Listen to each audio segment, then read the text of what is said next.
তোমাদের রক্তে আছে নড়ে ফুর্তি করা, নড়ে বদমাইশি করা, আর তোমাদের কথা মতো না চললে তাদের পৃথিবী থেকে হাতিশ করে দেওয়া।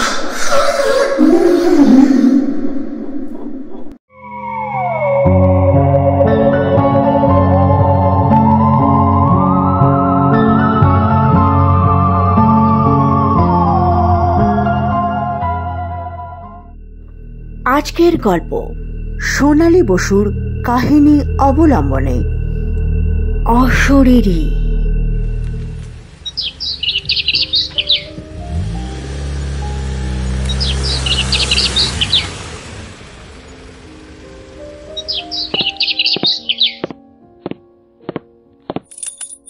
স্যার, এই নিন চাবি। সুব্রত চাবির গোছাটা এগিয়ে দিল। চাবি নিয়ে রাজশেখর বললেন, আচ্ছা, তুমি ছাড়া আর এই বাড়িতে কে কে আছে কাজ করা বা দেখাশোনা করার জন্য?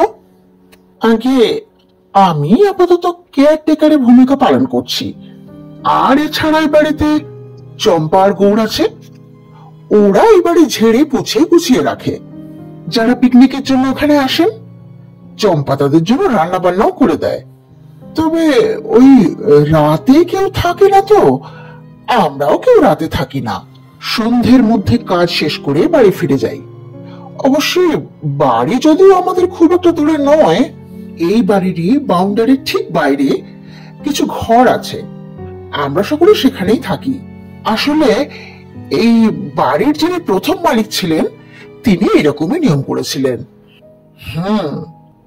বুঝলাম। তা বাপু, রাত বিড়িতে তোমাদের ডাকার কোনো ব্যবস্থা আছে যাতে তোমরা শুনতে পাও? আগে হ্যাঁ, আছে স্যার। আপনারা যে ঘরটায় থাকবেন, সে ঘরটায় পাশে দেখবেন একটা দড়ি ঝুলছে, আর সেইটা টানলেই আমার ঘরের ঘন্টাটা বেজে উঠবে, আর আমি বুঝতে পারবো যে আপনারা ডাকছেন। হ্যাঁ, তুমি তো আমাদের সেই আদিকালের গল্প শোনাচ্ছ। হ্যাঁ, তা তোমার ফোন টোন কিছু নেই যাতে কল করলে তোমাকে পাওয়া যায়? আরে না না, সেটা তো আছেই স্যার।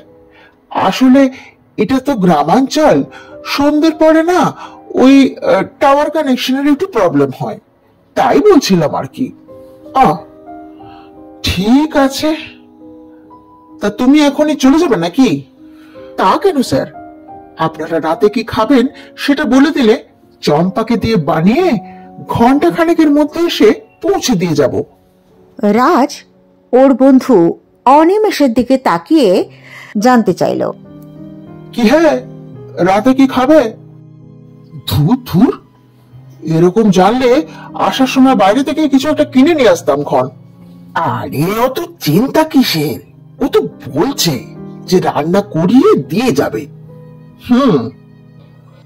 বেশ, তাহলে বলে দাও কি খাবে। বেশি আর কি, ওই লুচি আর পাঁঠার কষা মাংস, আর যদি একটু ওই গা গরম করার মতো পানীয়। কি হে, হবে তো? আগে বিলকুল হবে স্যার, আমি নিয়ে আসবো। তাহলে তুমি এখন এসো, বুঝলে? আমরা একটু বাড়িটা বরং ঘুরে দেখি, কেমন? আর যে ঘরে আমরা শোবো, সেই ঘরটা কেমন সাজিয়ে গুছিয়ে রেখেছো সেটাও তো দেখতে হবে না? আগে আমি এখন তাহলে আসি।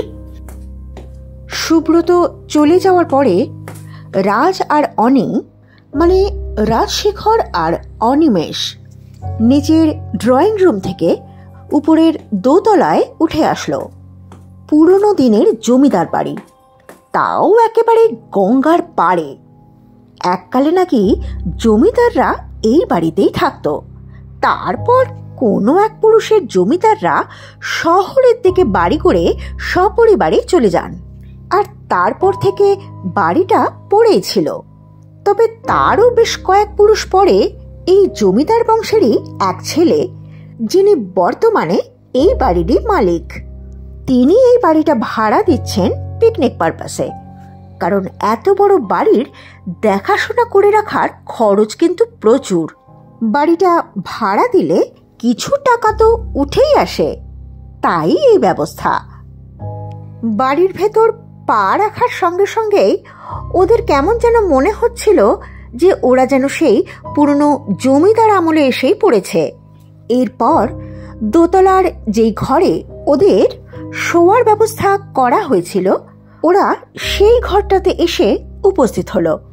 ঘরে ঢুকে ওরা দেখল বেশ উঁচু একটা রাজকীয় খাট, আর সেই খাটে একেবারে শুভ্র ছিমছাম বিছানা পাতা, তার বালিশ কোলবালিশ সবই আছে। উপরে ঝাড়বাতিটাও জ্বলছে। এক মায়াবী জমিদারি মাহল তৈরি হয়েছে যেন। আর পাখার সুইচটা অন করতেই পাখাটা বেশ জোরে জোরে ঘুরতে শুরু করলো।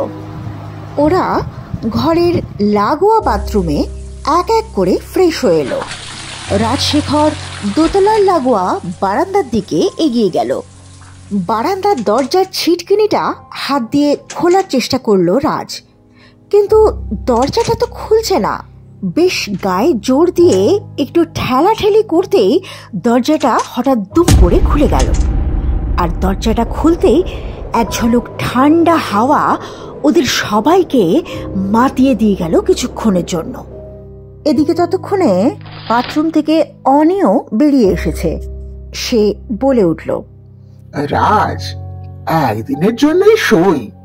তোমার জন্য নিজেকে বেশ জমিদার বাড়ির সদস্য বলে মনে হচ্ছে গো। তবেই বলো, তুমি তো ভাই আসতেই চাইছিলে না। আরে ভাইয়া, তখন কি আর বুঝেছি যে এত সুখ কপালে নাচছে? ইতিমধ্যেই হঠাৎ দরজায় টোকা মারার শব্দ। স্যার, আপনাদের খাবার নিয়ে এসেছি। তা নিচে ডাইনিং এ খাবেন না উপরেতেই যাব? না না বাবু, বিছানায় বসে কি খাওয়া যায়? তার থেকে বরং নিচেই চলো, নিচে বসেই খাওয়া যাক। হ্যাঁ হ্যাঁ, সেই ভালো, চলুন। এই কথাটা বলেই সুব্রতর হঠাৎ চোখ পড়ল বারান্দার খোলা দরজাটার দিকে। এটা কে খুললো? আমি? ঘরের গরম হাওয়া টাওয়াগুলো বেরিয়ে যাবে সেই কারণে খোলা। কেন, কিছু অসুবিধে? সুব্রত ওই বিষয়ে আর কোনো কথা না তুলে বলল, আপনারা আসুন নিচে, আমি খাবার বেড়ে দিচ্ছি। নিচের ডাইনিং এ এসে তো ওদের চক্ষু ছানা বড়া। যা বিশাল একটা ডাইনিং টেবিল পাতা, মনে হয় একসাথে 30 জন লোক বসে খেতে পারবে। তবে এখন অত লোক একসাথে না খেলেও টেবিল কিন্তু আগের আমলের মতোই সাজানো। ওরা দুজন এসে মুখোমুখি বসতেই সুব্রত খুব সুন্দর করে খাবার দাবার সাজিয়ে ওদের খেতে দিল। তাদের পাশে বসে বসে খাওয়ার তদারকিও করলো। তাদের খাওয়া শেষ হয়ে উঠতেই সুব্রত বলল, আপনারা হাত ধুয়ে বসার ঘরে আসুন, আমি পানিও ঢেলে দিচ্ছি। খাওয়া শেষ করার পর রাজশেখর আর অনিমেষ বসার ঘরে এসে উপস্থিত হলো। তারা দুজন এসে বসতে সুব্রত তাদের হাতে পরিমাণ মতো সবকিছু মিলিয়ে পানীয়র গ্লাস এগিয়ে দিল দুজনের দিকে। এরপরে রাজশেখর সুব্রতকে বলল, আরে সুব্রত, তোমাকে অনেক ধন্যবাদ। তুমি অনেকটাই করেছো আমাদের জন্য। এখন আর তোমায় থাকতে হবে না এখানে। রাত অনেক হলো, যাও এবার বাড়ি যাও। কিন্তু দরকার পড়লে তোমাকে পাবো তো? হ্যাঁ স্যার, নিশ্চয়ই পাবেন। তাহলে আমি আসি। হ্যাঁ হ্যাঁ, এসো, শুভরাত্রি। সুব্রত চলে গেল। ওরা একটু করে পানীয়র গ্লাসে চুমুক দিচ্ছে আর গল্প করছে। হঠাৎ অনি বলল, বুঝলে রাজ, বলি সব ব্যবস্থাই যখন করলে, তখন ওই জমিদারদের নাচ ঘরের বাইজির ব্যবস্থাটাও করতে পারতে, তখন আরো আনন্দ পেতাম। আসলে কি জানো ভাইয়া, কোনোদিন তো আর নিজের চোখের সামনে ওসব আর দেখলাম না, তাই বড় শখ হয়। বেড়ে বলেছ হে, কিন্তু আগে বলতে পারতে। এখন আর বলে কি হবে? হ্যাঁ ভাইয়া, সুব্রতকে বললেই হতো। সুব্রত ও কি অত তাড়াতাড়ি ব্যবস্থা করতে পারতো? কি জানি, মনে হয় না। আহা, ওই চম্পা নাকে ওই আসতে পারতো আমাদের মনোরঞ্জন করতে। এই কথাটা বলা মাত্রই হঠাৎ দুম করে লাইটটা গেল নিভে। চারিদিকে খুটখুটে অন্ধকার। রাজ বলল, এ আবার কি? এভাবে হঠাৎ করে আলো চলে যেতে পারে, এটা তো সুব্রত আমাদের বলেনি। আরে আগে ভাগে বলে রাখলে তো আমরা 2-4টে মোমবাতি আনিয়ে রাখতে পারতাম তো, নাকি? এইসব বাড়িতে আলো চলে গেলে কেমন যেন একটা অনুভূতি হয়, তাই না? তা কি হে, তোমার কি ভয় করছে নাকি? হ্যাঁ, না না, ঠিক ভয় নয়। আরে ভাইয়া, তুমি সেই আগের মতোই যে ভীতুর হয়ে গেছো, এটা আমি ভাবিনি। হল ঘরের ঘুটঘুটে অন্ধকারে দুজনের এই কথোপকথন চলছিল। হঠাৎ কিসের যেন একটা শব্দে অনিমেষ বলে উঠল, কিসের শব্দ ওটা? কিসের যেন একটা শব্দ হলো? আরে কোথায়? কিসের শব্দ? কি যে বলো তুমি? তুমি শুনতে পাচ্ছ না? আমি যে পাচ্ছি। ঘুঘুরের শব্দ। ভালো করে শুনে দেখো। আরে কোথায়? ওই শোনো। এবার রাজও সেই শব্দটা শুনতে পেল। দুজনেই অন্ধকারে এদিক ওদিক তাকিয়ে বুঝতে চেষ্টা করলো যে শব্দটার উৎস কোথায়। এইভাবে অন্ধকারের মধ্যে দুজনে তাকিয়ে থাকতে থাকতে যখন চোখের দৃষ্টিটা সয়ে গেল, তখন তারা দেখতে পেল সাদা পোশাক পরা একটা মহিলা সিঁড়ি বেয়ে উপর থেকে নিচের দিকে নেমে আসছেন, আর তার পায়ের তালে তালেই ঘুঙুরের শব্দটা শোনা যাচ্ছে। এইটা দেখেই দুজনে চমকে উঠল। আরে কি হে, সুব্রত যে বলেছিল এই বাড়িতে কেউ থাকে না, তবে মহিলার উপর থেকে। রাজ আর অনি যখন এসব কথাবার্তা বলে চিন্তা ভাবনা করছিল, ততক্ষণে মহিলাটি তাদের অনেক কাছে এগিয়ে এলো। রাজ কোন রকম ভয়কে পাত্তা না দিয়ে তাকে জিজ্ঞেস করলো, কে আপনি? কথাটা বলা মাত্রই রাজ নিজেই বুঝতে পারলো তার গলাটা কাঁপা কাঁপা হয়ে বেরোচ্ছে।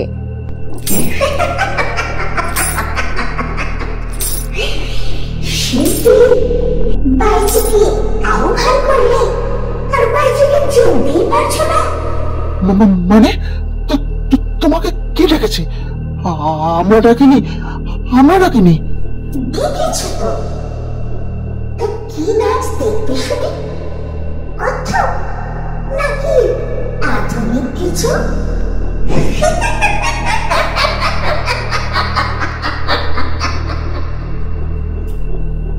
তুমি যাও, তুমি যাও। আমরা তোমায় ডাকিনি, আমরা ডাকিনি তোমায়। এখন ডাকুনি, কিন্তু তখন তো ডেকেছি। আমি আমার শিশু সন্তানকে ছেড়ে আসতে চাইনি বলে আমাকে জোর করে ধরে এনেছিলে।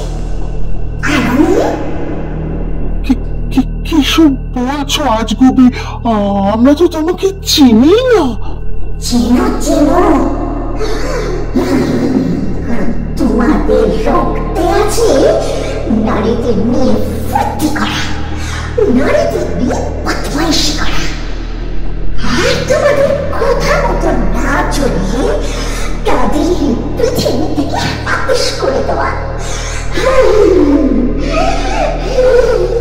সেই দূষিত রক্তই তো এখনো এই শরীরে বয়ে চলেছে। তাই এই বাড়িতে এসে এই পরিবেশে চেয়ারের কথা মনে পড়ল। সেবার ক্ষমতারা ভাবে প্রতিশোধ নিতে পারিনি, কিন্তু এইবার তো ছাড়া যায় না। এই কথা বলা মাত্রই মহিলার দুটো হাত ওদের দুজনের গলা লক্ষ্য করে এগিয়ে এলো। আর এই পুরো ঘটনায় এতটাই আকস্মিক এবং তাড়াতাড়ি ঘটছিল যে ওরা কোনো রকম ভাবেই পালাবার পথ খুঁজে পেল না।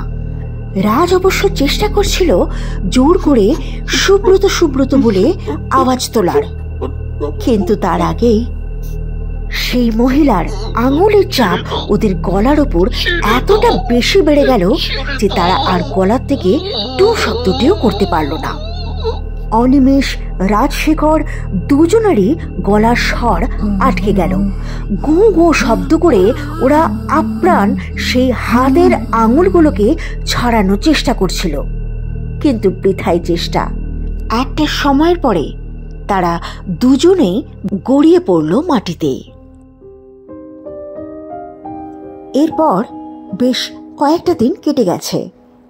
এরপর একদিন সেই জমিদার মহলের বাইরে এসে দাঁড়ালো একটা পুলিশ ভ্যান, এবং পুলিশ যখন ভেতরে ঢুকলো, মানে জমিদার মহলের ভেতরে ঢুকলো, সেখান থেকে তারা উদ্ধার করলো দুটি পচে যাওয়া, গলে যাওয়া মৃতদেহ, এবং তারা নিজেদের মধ্যে আলোচনা করতে লাগলেন, এই পরিত্যক্ত জমিদার মহলে এই দুই ব্যক্তি কিভাবে এলেন?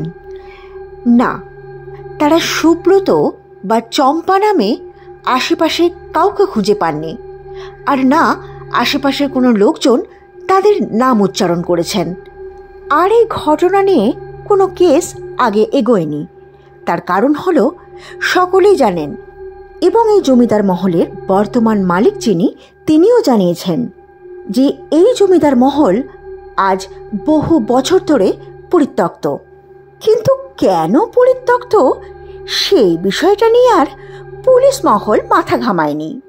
তবে আপনারাও যদি এরকম পুরনো দিনের কোনো বাড়িতে বেড়াতে যান, বা সেখানে যদি কোনো কারণে রাত কাটাতে হয়, তবে সাবধান, একা কিন্তু কখনোই থাকবেন না।